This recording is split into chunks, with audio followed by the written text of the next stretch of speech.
皇后娘娘今儿穿的这身衣裳，花样虽少，却以青朗为主，看着很是大气。娘娘衣上的折枝花针法，像是我大清刚入关时实行的绣法呢。可是夏宫里最实行的，是在整件衣上满绣轻巧花样，会用金银丝线和米珠薄薄织起，或织金泥金，缀在江南最软的绸缎上，真的是又华丽又轻软。皇后娘娘，你身上这身衣服颇有古风，看着也很别致。那看来，大家还是觉得本宫这身衣裳不错了。是。本宫查看了内务府的账本，见后宫每年所费衣料之数甚巨。本宫的这身衣裳虽然是绣花，但疏落简朴，而你们所穿的衣服，且不论衣料，便是这刺绣一项，便所费太多。皇后娘娘说的是，可是咱们也不是用不起这些呀。后宫所事，民间往往追捧，所以才使得京城中江南所来的衣料翻倍而涨，就是绣工也愈加昂贵。如此下去，奢靡成风，还如何了得？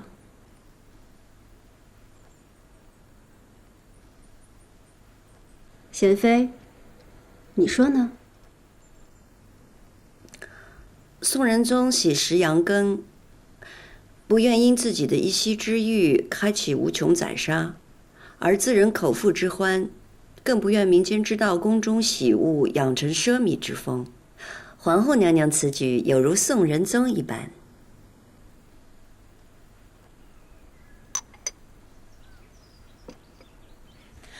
皇后娘娘说的固然是，可是皇上一直都说圣祖和先帝励精图治，国富民强。便是国富民强，后宫也不能挥霍，否则祖宗们留下的基业还能经得起几代？本宫以身作则，效法祖宗旧制，从今日起，不再用江南所进贡来的昂贵衣料，不佩戴贵重首饰，平日里用的胭脂水粉和冬日里的炭火也要减半分发，便是协芳殿伺候阿哥公主的奴才们也要减半。是。皇后娘娘真是克勤克俭。本宫也是想着，咱们身居六宫，但却为天下女子的表率，咱们不能忘了祖宗们定天下的艰难。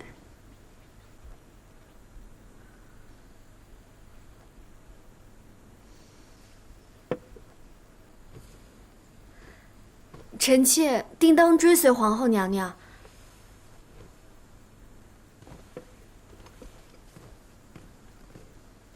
臣妾定当追随皇后娘娘。水之，一会儿回去啊，先让主过目这些布料，他要送给三阿哥裁衣裳的。是。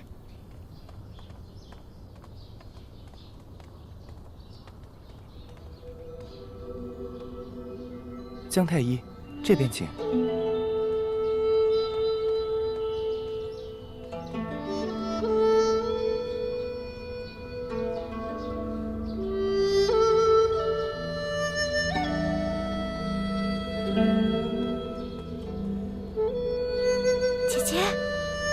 姐姐，走吧。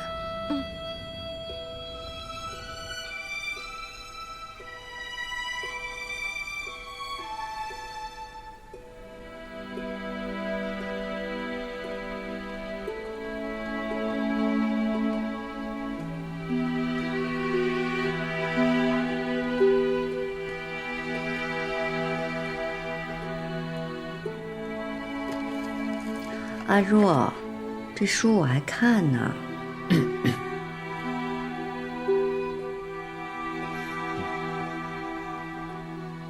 皇上，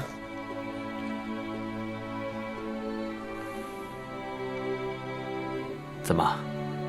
这些日子许久未见，是不是朕的样子变了，才让你如此发呆？臣妾是有日子未见皇上了。但皇上容光焕发，可见素日保重。那朕没来的这些日子，你可有保重自己啊？很想保重，但就是见不到皇上。朕这不是来了吗？皇上，这茶凉了，我让阿若给你换杯热的。阿若，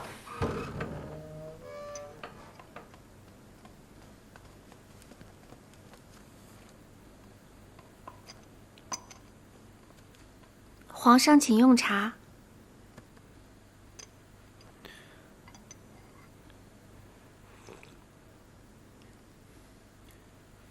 是奇云瓜片。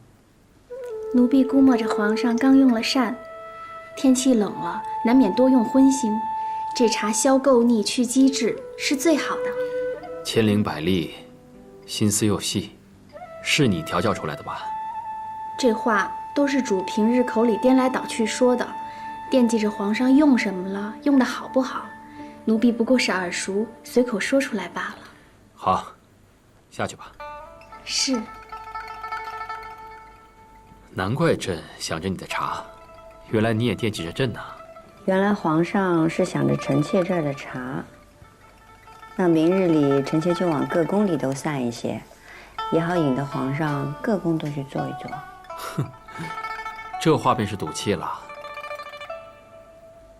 如意啊，朕知道你入宫以来受了不少的委屈，朕想护着你，可是不如在前底时可以自由自主，所以为了朕，你忍一忍。王钦，奴才在。东西呈上来。这。